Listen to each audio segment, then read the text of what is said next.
अस्सलाम वालेकुम, ईद मुबारक। मैं हूँ उस्मान मुस्तफ़ा और बड़ी देर के बाद आज मुलाकात हो रही है। एक तकरीबन 1 मंथ होने वाला है। आज हम तीसरी क्लास देखेंगे। बेसिकली पैराग्राफ ग्रुप को डिस्कस करेंगे। इसमें इसको 2 हिस्सों में डिवाइड किया है। पार्ट 1 है ये। पार्ट 1 में देखेंगे कि किस तरह से इसकी अलाइनमेंट और सॉर्टिंग और इसके अलावा नंबरिंग किस तरह से दी जाती है। तो ज़्यादा देर नहीं करते, चलिए स्टार्ट करते हैं।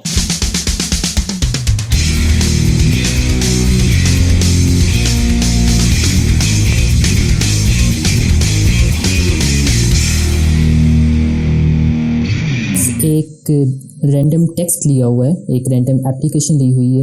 इस रैंडम एप्लीकेशन को देखेंगे किस तरह से इसकी अलाइनमेंट करनी है, इसकी सेटिंग किस तरह से करनी है। इसमें यूज़ किया जाएगा पैराग्राफ ग्रुप और इसके अंदर ये अलाइनमेंट की डिफरेंट कमांड्स हैं। और इसके अलावा इसकी देखेंगे कि किस तरह से इसकी सॉर्टिंग की जा सकती है। इसमें देखते हैं अलाइनमेंट के बारे में। ये एक एप्लीकेशन लिखी हुई है, यहाँ पे एप्लीकेशन टू बैंक मैनेजर लिखा हुआ है। जैसे कि कोई भी जो हेडिंग होती है उसको हम थोड़ा सा बड़ा करके लिखते हैं, तो इस हेडिंग को बड़ा करने के लिए यहाँ पर आपको लास्ट क्लास में याद होगा कि किस तरह से हमने इसको किया था। तो यहाँ पे इसको हम इंक्रीज़ कर सकते हैं, इसका साइज़ इंक्रीज़ करने के साथ साथ इसकी मैं फॉर्मेटिंग थोड़ी सी यहाँ पे टाइम्स न्यू रोमन इसका कर देता हूँ। टाइम्स न्यू रोमन करने के बाद इसको बोल्ड कर देता हूँ। अब जो कोई भी हेडिंग होती है उसको ये थोड़ा सा प्रेफर किया जाता है कि इसको सेंटर में कर दिया जाए। तो इसको सेंटर में करने के लिए यहाँ पर ये 3 कमांड्स आपको दिख रही होंगी, 3 बटन से दिख रहे होंगे। ये है अलाइन लेफ्ट, ये है अलाइन सेंटर और ये है अलाइन राइट।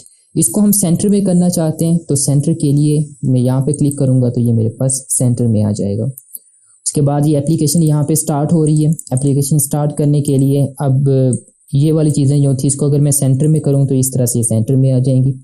सेंटर में मुझे ये नहीं चाहिए, ये पता है कि लेफ़्ट साइड पे होती हैं सारी चीज़ें, तो इसको मैं अलाइन लेफ़्ट कर देता हूँ तो लेफ़्ट साइड से ये स्टार्ट होंगी।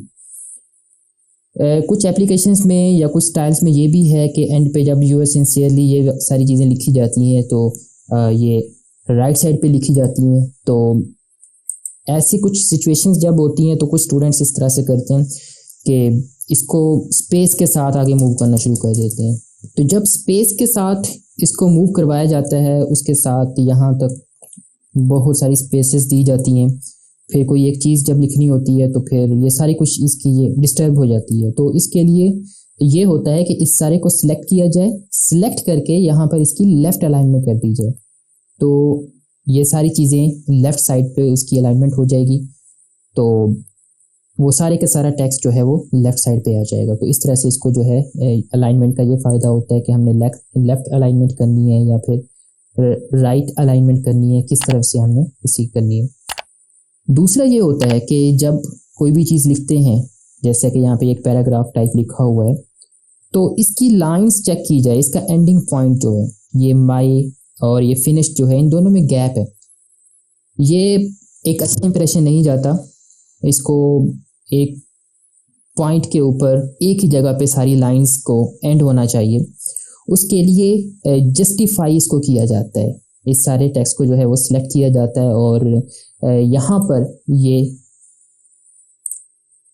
जस्टिफाई का ऑप्शन है। तो जब मैं इसको जस्टिफाई कर देता हूँ तो ये एंड इसका जो है सारा एक ही पॉइंट के ऊपर आगे हो रहा है हर लाइन का। जिसको जितना ज़्यादा जस्टिफाई करेंगे उतना ज़्यादा इसके वो कंप्रेस करता है, जितना ज़्यादा एक्सपेंड करता जाएगा इसको।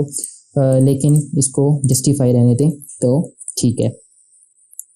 उसके अलावा ये 2 के बाद द बैंक मैनेजर है, फिर नेम ऑफ बैंक आना है, नेम ऑफ ब्रांच आना है। ऐसे लग रहा है कि ये सारी लाइंस बहुत ही ज़्यादा क्लोज हैं, इसके बीच में स्पेस देनी चाहते हैं। ये बहुत ही एक कंजस्टेड सा हुआ पड़ा है सारा टेक्स्ट, इसके बीच में स्पेस थोड़ी सी आनी चाहिए। तो उसके लिए इसको हम सिलेक्ट करने के बाद यहाँ पर इसकी स्पेसिंग चेंज कर सकते हैं। 2 लाइंस के बीच में 1.0 की स्पेस आनी चाहिए, 1.15, 1.5। जितनी स्पेस बढ़ाते जाएंगे उतनी स्पेस यहाँ पे जो है वो बढ़ती जाएगी। मैं इसकी 1.5 स्पेस कर देता हूँ। इसके अलावा एक और चीज़ होती है, इसको अगर मैं स्पेस नहीं बढ़ाना चाहता, Ctrl+G करता हूँ तो इसके हर लाइन के बाद मैं जो है वो स्पेस ऐड कर सकता हूँ हर पैराग्राफ के बाद। ऐड स्पेस आफ्टर पैराग्राफ, उससे क्या होगा कि ये वाले जो है यहाँ पे न्यू लाइन स्टार्ट हो रही है, इनके बाद जो है एक स्पेस ऐड हो जाएगी। लेकिन इस पैराग्राफ चूंकि यहाँ से लेकर यहाँ तक ये एक है, इसके बाद जो है वो स्पेस इसमें ऐड नहीं होगी। तो इसमें इसलिए यहाँ पे हम देख सकते हैं कि इसकी स्पेसिंग को इंक्रीज कर दिया जाए, 1.5 की इसमें स्पेसिंग कर दी जाए। तो इस तरह से इसकी स्पेसिंग को एडजस्ट किया जा सकता है, जिस तरह से भी एडजस्ट करना चाहें।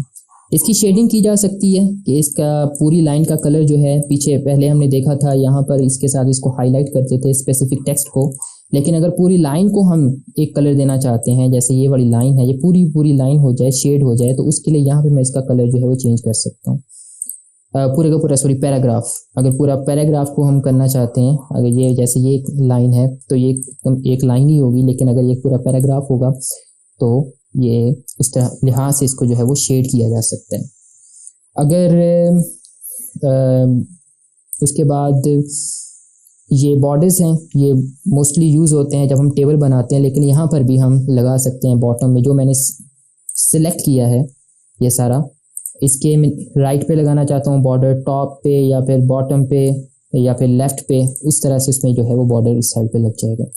या फिर मैं चाहता हूँ इसके बाद एक लाइन लग जाए, तो उसके लिए यहीं पे सिलेक्ट करें और यहाँ पर ये हॉरिजॉन्टल लाइन लिखा हो, यहाँ पे क्लिक करूँगा तो इसके बाद ये एक हॉरिजॉन्टल लाइन लग जाएगी।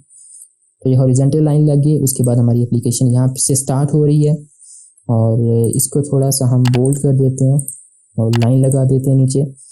तो इस तरह से इन टूल्स को यूज़ करते हुए, जस्टिफाई सबसे मोस्ट इंपॉर्टेंट टूल है, जिसको यूज़ करते हुए हम जस्टिफाई करते हैं टेक्स्ट को, उसकी लाइंस जहाँ पे एंड हो रही हैं एक ही पॉइंट के ऊपर एंड होती हैं फिर, और या फिर अलाइनमेंट लेफ़्ट या फिर राइट करनी होती है। ये स्पेसिंग है, जो थीसिस होता है उसमें मोस्टली जो लिखते हैं या फिर जो रिपोर्ट लिखी जाती है, प्रोजेक्ट रिपोर्ट, उसमें जो लाइन स्पेसिंग होती है 1.5 होती है, कि हर लाइन के बीच में 1.5 की स्पेसिंग हो, या फिर इसको खुद से भी यहाँ पे एडजस्ट किया जा सकता है कि जितनी लाइन स्पेसिंग देना चाहते हैं। उसके अलावा ये एक बटन आपको दिख रहा होगा, ये है कि ये हमें डिफरेंट सिंबल्स के ज़रिए से बताता है कि हमने किस तरह से फॉर्मेटिंग की हुई है। फॉर एग्जांपल मैं इस सारे को यहाँ पे सिलेक्ट कर लेता हूँ, फिर इसको जब क्लिक करूँगा तो यहाँ पर ये वाला साइन जो है ये मुझे शो कर रहा है कि इसके बाद नई लाइन स्टार्ट हो रही है या फिर नया पैराग्राफ स्टार्ट हो रहा है। यहाँ पे भी देखें, इसके बाद नई, और अगर बीच में डॉट लगा हुआ है, डॉट का मतलब ये है कि यहाँ पे मैंने स्पेस डाली हुई है।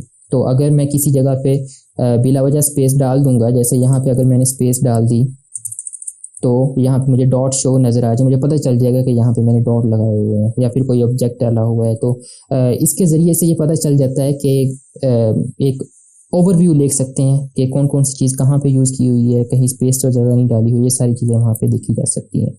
फिर यहीं पे क्लिक करेंगे तो ये मोड जो है वो ऑफ हो जाएगा। उसके बाद ये सॉर्टिंग है।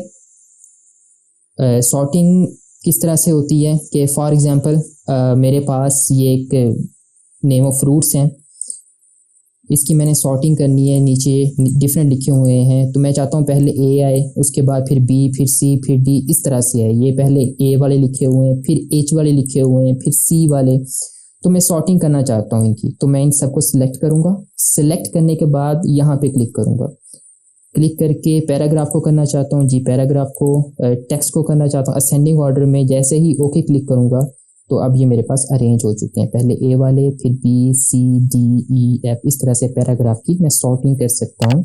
उनको अल्फ़ाबेटिकली अरेंज कर सकता हूँ, अगर नंबर्स हैं तो नंबर्स को इंक्रीजिंग या डिक्रीजिंग ऑर्डर के अंदर लिख सकता हूँ।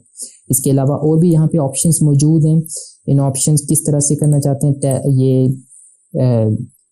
इसको ज़्यादा छेड़ने की ज़रूरत नहीं है।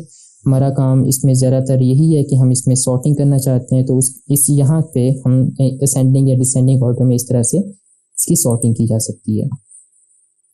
उसके अलावा यहाँ पर ये टेक्स्ट डायरेक्शन बताई हुई है कि किस तरफ से लिखना है। फॉर एग्जांपल जब हम इंग्लिश लिखते हैं तो इंग्लिश होती है लेफ़्ट टू राइट, तो इंग्लिश के लिए जैसा कि ये दिख भी रहा है कि ये हाईलाइट हुआ है, तो इंग्लिश के लिए हम इसको लेफ़्ट टू राइट डायरेक्शन पे रखते हैं। लेकिन अगर मैंने यहाँ पे उर्दू लिखना हो तो फिर इसमें किस तरह से करना होगा। अगर मैं यहाँ पे उर्दू लिखना चाहता हूँ, फॉर एग्जांपल मैं यहाँ पे स्टार्ट करता हूँ, मैं यहाँ पे कंप्यूटर लिख देता हूँ, तो ये इस साइड से जो है वो स्टार्ट हो रहा है मेरे पास, लेकिन मैं इसको इस साइड से, हमें पता उर्दू जो है वो राइट से लेफ़्ट होती है, तो उसके लिए अगर मैं यहाँ पर ये क्लिक करूँगा तो अब मैं जो भी लिखूँगा वो मेरे पास उसी तरह से स्टार्ट होगी जिस तरह से मैं स्टार्ट करना चाहता हूँ। तो ये टेक्स्ट डायरेक्शन के लिए होती है, इंग्लिश के लिए इस left to right, and Urdu या फिर कोई ऐसी जो लैंग्वेज जो राइट टू लेफ़्ट है तो उसके लिए, या फिर हिंदी के लिए जो है वो हम इसकी डायरेक्शन उस लिहाज से सेटिंग करते हैं।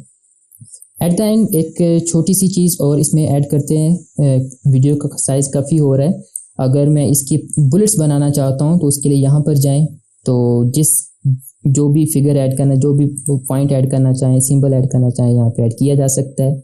अगर खुद से ऐड कुछ करना चाहते हैं तो यहाँ पे मैं खुद से भी या सिंबल या फिर पिक्चर कोई चीज़ यहाँ पे ऐड कर सकता हूँ, और फ़ॉन्ट को भी यूज़ कर सकता हूँ।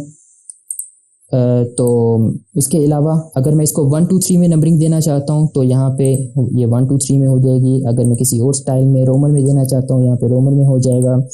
तो जिस तरह से भी नंबरिंग यहाँ पे देनी हो यहाँ पे असाइन की जा सकती है। होपफुली आपको ये वीडियो पसंद आई होगी। अगर पसंद आई है तो लाइक करें, सब्सक्राइब करें, और अगर आपका कोई भी सवाल है तो कमेंट में लाजमी पूछिएगा। Thank you.